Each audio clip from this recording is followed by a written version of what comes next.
Kisah nyata Sedangkan perwira ia sama sekali Kopassus. tidak diberi kesempatan Prabowo untuk Subianto. membela diri.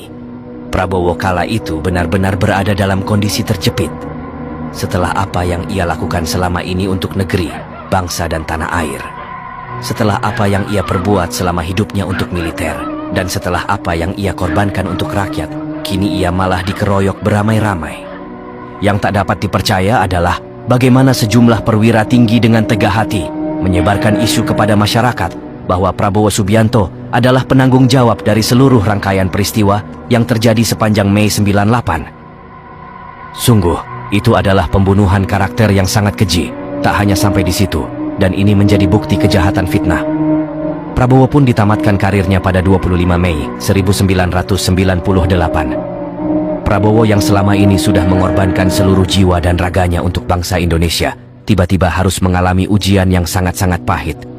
Dicopot dari seragam militer yang selama ini menjadi kebanggaannya, dipisahkan dari anak dan istrinya yang selama ini sangat disayanginya, dan dipojokkan oleh bangsanya yang selama ini sudah dibelanya.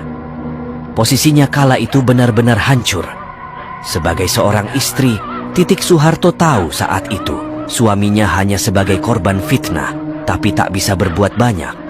Lagi-lagi hanya air mata yang menjadi luapan perasaannya kala itu. Dengan keikhlasan di bawah tekanan keluarga militer, Mbak Titik tidak punya pilihan selain harus pasrah dengan keadaan, harus rela melepas laki-laki yang selama ini sangat dicintainya.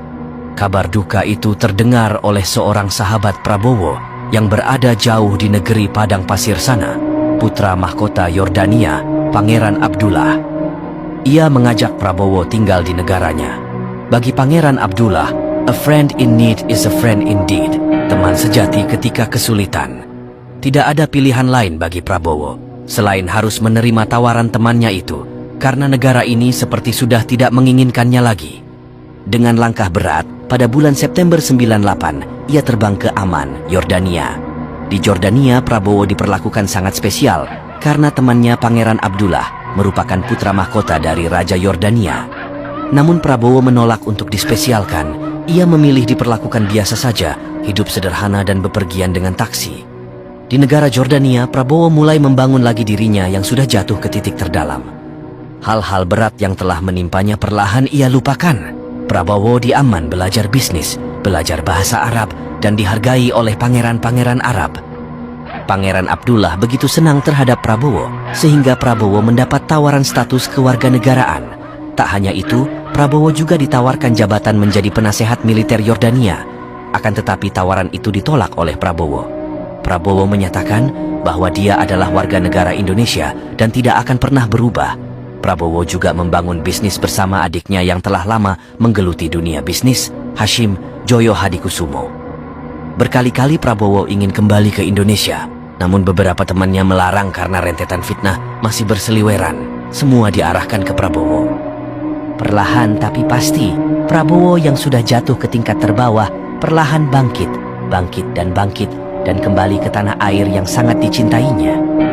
Walau pernah terjatuh, Prabowo terus bangkit untuk terus berjuang bagi bangsanya. Walau pernah difitnah, disingkirkan, disudutkan, tetapi semangat patriot bagi bangsanya tak pernah pudar. Seakan melupakan penderitaan yang telah dialaminya, ia terus berjuang untuk bangsanya. Ia tidak pernah dendam, marah, dan sakit hati terhadap pihak-pihak yang selama ini memfitnah dan memusuhinya. Secara pribadi, Prabowo sudah kaya raya, punya usaha di mana-mana, punya sahabat dan teman para raja, capek-capek mau jadi presiden Indonesia. Bayangkan, usaha Prabowo untuk jadi presiden. Dia terpaksa berhadapan dengan semua musuhnya yang bersatu melawan dia. Namun ia tidak peduli dan tetap maju. Walaupun 1000 kali dihadang, difitnah, dihina, diolok-olok, tidak peduli, dia tetap maju terus. Ketika ditanya kenapa Prabowo ngotot ingin jadi presiden, jawabnya tegas. Ia mau mewujudkan Indonesia Raya. Otak dan hatinya panas melihat Republik Indonesia tersia-siakan. Konteks mewujudkan Indonesia Raya itu benar-benar menakutkan bagi musuh-musuh negara ini. Karena semua orang tahu karakter Prabowo itu keras. Satu kata dan perbuatan, konsekuen, tekad baja, tidak bisa disetir. Jiwa patriotnya untuk NKRI sangat total. Kini ia kembali maju menjadi calon presiden. Orang-orang kembali bertanya, jika Prabowo jadi presiden, siapa ibu negaranya? Secara tegas jawabannya, Titik Soeharto. Tanda-tanda cinta sejati Prabowo dan Titik itu nyata. Dari mata Titik Soeharto, cinta untuk Prabowo itu masih ada. Begitu pula di mata Prabowo. Hal itu sesuatu yang tak bisa dibohongi. Cinta sejati mereka tak pernah terpisah karena jarak, tak pernah berubah karena waktu, dan tak akan hilang hanya karena ujian. Mbak Titik adalah cinta pertama, cinta terakhir, sekaligus cinta sejati Prabowo. Itulah sepenggal kisah air mata Titik Soeharto.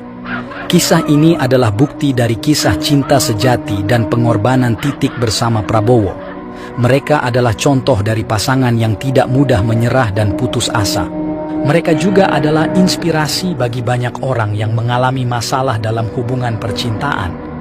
Mereka menunjukkan bahwa cinta tidak harus selalu bersama, tetapi bisa juga berjalan berdampingan. Dikutip dari berbagai sumber. Demikian yang dapat kami sampaikan. Bila ada kurang lebihnya, silahkan tambahkan di komentar. You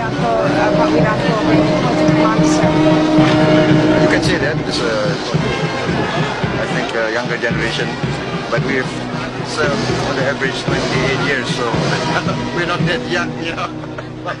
Prabowo paints himself